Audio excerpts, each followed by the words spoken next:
Satunya siapa?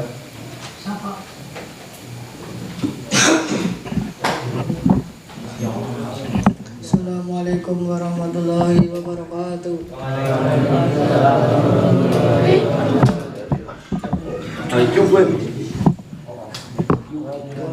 Innal hamdalillah nahmaduhu wa nasta'inuhu wa nastaghfiruh wa na'udzu billahi min shururi anfusina wa min sayyiati a'malina. May yahdihillahu fala mudilla lahu wa may yudlil fala hadiya lahu. Asyhadu an la ilaha illallah wa asyhadu anna Muhammadan abduhu wa rasuluhu, amma ba'du. Awalan naskurullaha azza wa jalla alladzi qad a'tana ni'aman katsiratan hatta nastati'a an nastami'a fi hadzal maqanil mubarak. Saniyan salatan wa salaman ila habibina Muhammad sallallahu alaihi wasallam alladzi qad ahrajana minadh dhulumati ilan nur wa kadzalika ila siratal mustaqim. Salisan askuru syukran katsiran ila ashabil mahbub alladzi qad a'tani fursatan huliyatan hatta nastati'a an atakalama amamakum jami'an tahtal maudu'.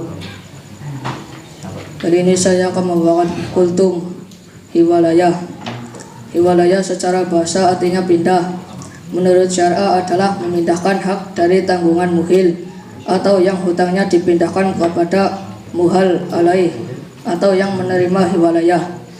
Definisi hiwalayah menurut para ulama antara lain: menurut Hanafiyah, hiwalayah adalah memindahkan tagihan dari tanggung jawab yang berhutang kepada orang lain yang punya tanggung jawab kewajiban pula. Menurut ulama mazhab Syafi'i, Hambali dan Malik menyatakan bahwa hiwalayah adalah memindahkan atau mengalihkan hak untuk menuntut pembayaran hutang dari suatu pihak ke pihak yang lain. Jika dipahami bahwa kedua definisi di atas adalah sama, banyak sedikit berbeda pada penekanannya. Kalau madhab Syafi'i pada kewajiban membayar hutang, sedangkan ketika madhab lainnya ditekankan pada segi hak menerima pembayaran hutang. Hadis Rasulullah sallallahu alaihi wasallam, "An Abi Hurairah radhiyallahu anhu, anna Rasulullah sallallahu alaihi wasallam qala, madlul haniyyi tulmun faida utba'a ahadukum ala maliyin fal yatba." Dari Abu Hurairah radhiyallahu anhu bahwa Rasulullah sallallahu alaihi wasallam bersabda, memperlambat pembayaran hutang yang dilakukan oleh orang kaya merupakan perbuatan zalim. Jika salah seorang kamu dialihkan kepada orang yang mudah membayar hutang, maka hendaklah beralih atau diterima pengalihan tersebut.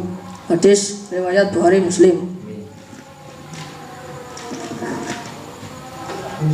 Pada hadis ini Rasulullah sallallahu alaihi wasallam memberitahukan kepada orang yang berpiutang atau memberi hutang, jika orang yang berhutang menghiwalayahkan kepada orang kaya atau mampu, hendaklah ia menerima hiwalayah tersebut dan menagih kepada orang yang menghiwalayahkan. Dengan demikian haknya dapat terpenuhi. Rukun hiwalayah.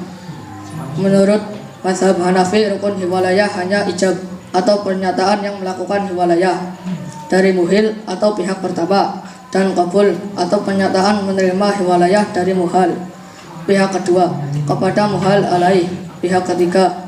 Menurut mazhab Maliki, Syafi'i dan Hambali, rukun hiwalayah ada 5, yaitu: A. Muhil, orang yang mengalihkan atau pihak pertama.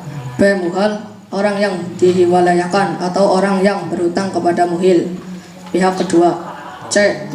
Muhal alaih atau orang yang menerima hiwalayah. D. Ada piutang muhal kepada muhil. E. Syihot hiwalayah, ijab dari muhil dan kabul dari muhal. Jenis hiwalayah: A. Ditinjau objek. Dari segi objek akad, hiwalayah dibagi menjadi 2 jenis. 1. Hiwalayah al-haq, yang yaitu apabila yang dipindahkan itu hak menuntut hutang atau pemindahan hak. 2. Hiwalayah al-dain, yaitu apabila yang dipindahkan itu kewajiban untuk membayar hutang atau pemindahan hutang atau kewajiban. B. Ditinjau dari segi akad, hiwalayah dibagi menjadi 2 jenis. 1. Hiwalayah al-muqayyadah, yaitu pemindahan sebagai ganti pembayaran hutang muhil atau pihak pertama kepada muhal pihak kedua. Pemindahan bersyarat Contohnya, si A berhutang kepada si B sebesar Rp5.000, sedangkan si B berhutang kepada si C sebesar Rp5.000. Si B kemudian memindahkan atau mengalihkan haknya untuk menuntut piutangnya yang berada pada C kepada A. Ganti pembayaran hutang B kepada A. Dengan demikian, hiwalayah al-muqayyadah pada satu sisi merupakan hiwalayah al-haq karena mengalihkan hak menuntut piutangnya dari C ke A atau pemindahan hak.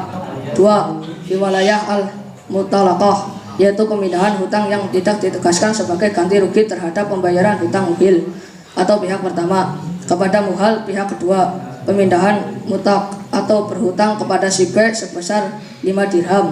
Kemudian si A mengalihkan hutangnya kepada C sehingga si C mempunyai kewajiban membayar hutang A kepada B tanpa menyebutkan bahwa pemindahan itu sebagai ganti rugi dari pembayaran C kepada A. Dengan demikian maka hiwalayah al-mutalaqah hanya mengandung hiwal al-dain saja karena yang dipindahkan hanya hutang A kepada B menjadi hutang C kepada B. Sekian dari saya. Bila ada salah kata mohon dimaafkan. Wassalamualaikum warahmatullahi wabarakatuh.